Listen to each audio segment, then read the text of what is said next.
I'm Brandon from My Seminary Life, and these are the worst classes I took in Bible college and seminary. But before we get started, as always, please subscribe and enable notifications to always on so you never miss when a new video comes out. Hit that like button and drop in the comments and let me know what were the worst classes you took in college and seminary. If you only had to pick one or two, which ones would you highlight? This is the first part of a two-part video essay I'm doing here for the YouTube channel, where I'm going to be talking today about the worst, and in next video, the best classes I took in Bible college and seminary. Because my seminary life is not about dunking on seminary, and it's not about trying to convince you that all of seminary is great and wonderful. Part of the purpose of this show is to sit back and to reflect on what was good, what could have been better about seminary, what could be better. So today we're going to get a little authentic, a little raw, and talk about the worst classes I took, the not the cream of the crop.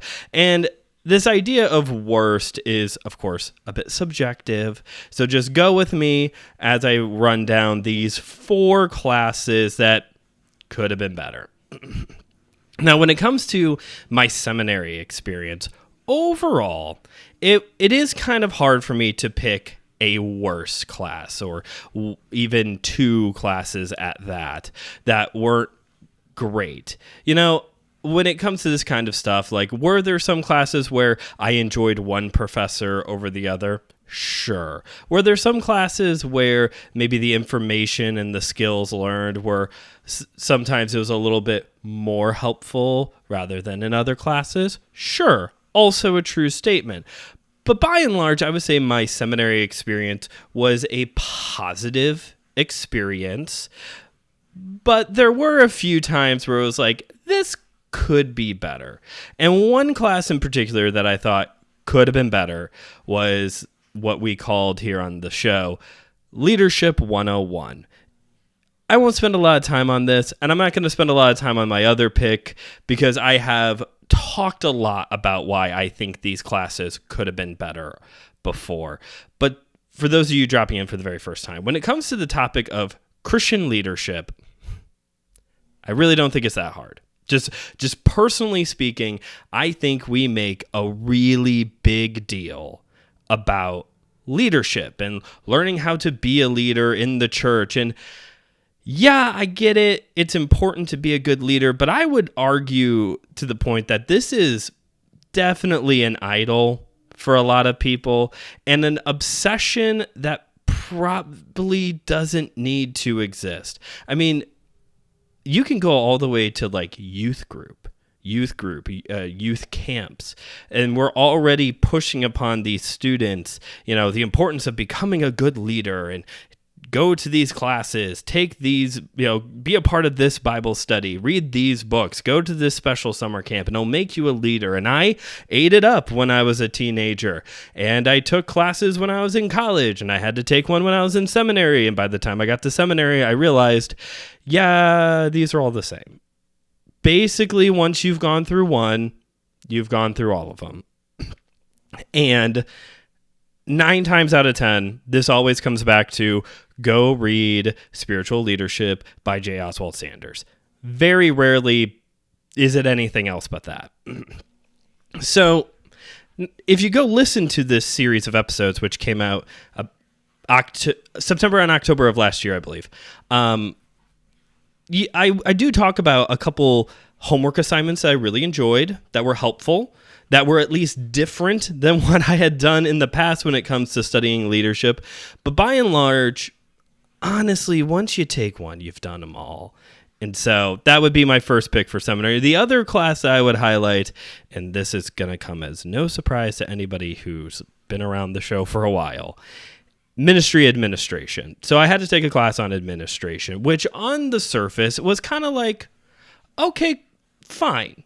You know, this is like one of the administration and learning about running a budget, making a manual with policies and procedures, being aware of zoning laws, all that kind of stuff. That's a little bit more of like the things that you have to learn on the fly when it comes to ministry. So it was kind of nice to be in an environment where it was like, here you go. Here's the information. Just that way you're not caught off guard. which is helpful, which is nice. Got a book or two out of it. That's, a good quick resource. This is where I was introduced to Canva, and Canva has been a big help in polishing up the social media aspect of my seminary life. So it's not like everything was a waste of time. But as I have beaten the drum several times over, and we won't continue to beat a horse here, this class was prioritized over me having to take church history, apologetics, intro to counseling, anything like that. I did not have to take to graduate from seminary, but I did have to take this. And when I was thinking about putting this episode together, I realized that if Leadership 101 and Ministry Administration were one class, I probably would not be as upset about having to take both of these courses. Because another thing that contributed to me, like my general dislike for these two classes, is that there wasn't really enough for a whole 8-week course between the two of them.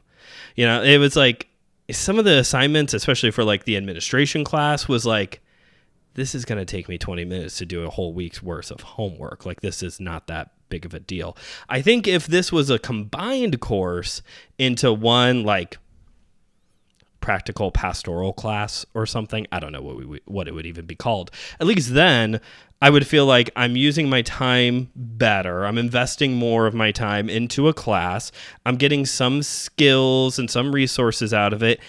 And that does free up a spot to then add a class like apologetics, church history, introduction to counseling, etc.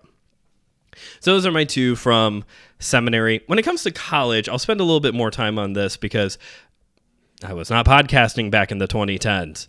Kind of like was getting started with the whole podcasting thing in general. The whole podcasting world was kind of coming into form in the 2010s.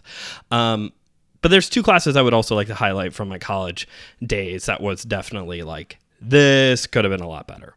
And one of them was, shocker, a class on the book of Romans. Now, you would think that a class on the book of Romans would probably be like one of the best classes that somebody could take.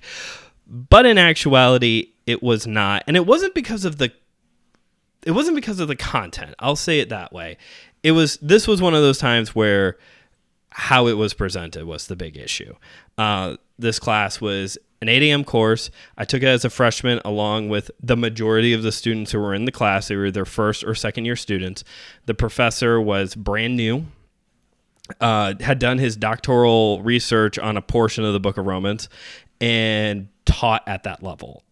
At 8 a.m., he talked very monotone, just like I am modeling to you right now. That is how he taught at 8 in the morning. Just like this, as softly and as slowly as possible. Almost like he was the originator of ASMR content. That and his PowerPoint slide was a white square with itty bitty black lettering on it.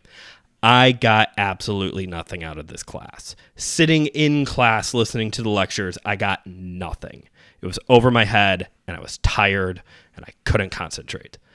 The homework for this class, though, that's what saved it a little bit, because for every class, we went over a different passage of Romans, working chronologically through it. And before the class, we had to sit down. We had to make, I think it was like 20 observations on the passage, on the text, and then answer, I think it was like 10 questions about the text. All just very like, not like research oriented, but just like learning how to read and make observations for ourselves.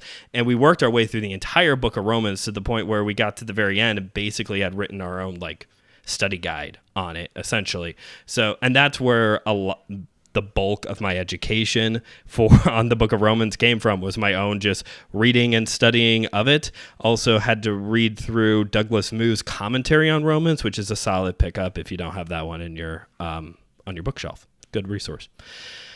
So yeah, that would be the first one. The other one, which when I first took the class, I didn't really think much about it, but as an adult now and several years removed, I've realized that this class, not only is this class not good, but it actually contributes to a common complaint that people have about Bible college and seminary. So let's talk about it. I forgot what the name of the class was, but it was one of those general education classes that every student had to take. There was 3 of those that were more Bible centered. The first 2 were fine. One of them was just like a overarching narrative of the Bible, from cover to cover. What is the overarching themes and narratives of the book of the Bible? We called it Sunday School on steroids. The second class that every student was required to take was kind of a intro to hermeneutics, intro to homiletics course together as one, just like a very basic, like this is how you read and study a passage of scripture. This is how you write a short Bible outline. And then part of the homework was we then had to get some people together and teach the lesson. Obviously, as a Bible major, I had to do that several times over afterwards and take more in-depth studies of it. But everybody was required to take a class like that. The third one was like an intro to doctrines. And this was the class that upon later reflection, I'm like, this wasn't a very good class. I can't remember what the class was titled, but the workbook we had for the class was called Decide for Yourself, and you didn't. That was the big oxymoron of this book, is that you did not choose for yourself. So every chapter was on a different topic: creation, justification, end times, things like that, okay? And it would give you like a page or 2 worth of information about what it is and the various views on it. So if it's creation, it's like creation is, coming out of Genesis 1 and 2. There's 6-day literal creationism. There's gap theory, theistic evolution, just kind of like a little blip on each one. Then the homework part for the workbook was that there was like, there would be like a sentence of on each different viewpoint. That's what I'm trying to get to. There would be a sentence on each different viewpoint, and then supporting passages of Scripture, and you had to write a summary statement about what these passages of Scripture were saying about the statement of belief. The thing was, though, is that the first however many there was, the Scripture references didn't actually support the claim. It actually disproved the claim until you got to the very last one. Seriously, every single chapter was formatted this way. All of them, the supporting scripture actually did not support the view. It would try to convince you why that view is incorrect. And then the last one in the lineup was the correct statement, the statement that the author believed, the statement that the school was teaching, and a ton of supporting passages that helped convince you. And obviously, I guess you could still decide for yourself which one of these statements you're going to believe. And there were a few times where I was actually like, this final statement, I don't actually agree with. It was the 1, 2, or 3 up that I'm like, yeah, that one actually seems biblical to me. And the supporting passages that try to disprove it actually don't.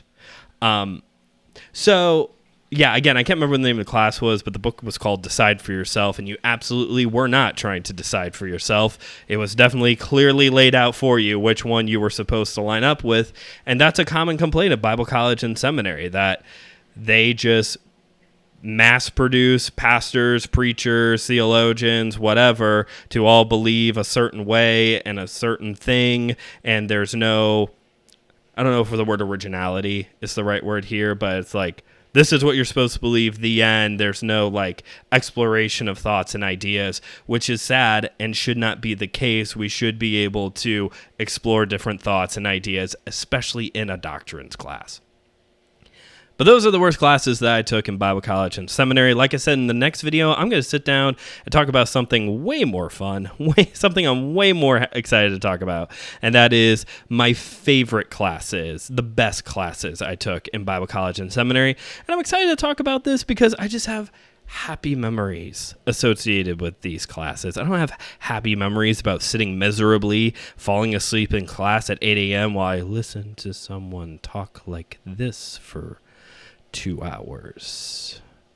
And no, we weren't allowed to skip class. Before you go into the comments and say, why didn't you just skip class? We weren't allowed to. That's why our grade was going to be reduced by, I think, a whole letter if we skipped more than 2 classes. Anyway, so thank you for watching this video. Again, drop us in the comments, hit the like button, all the usual YouTube stuff. You know, you watch YouTube videos, you know. And as always, you can catch the most current episodes of the show every Saturday morning, wherever you get your podcasts.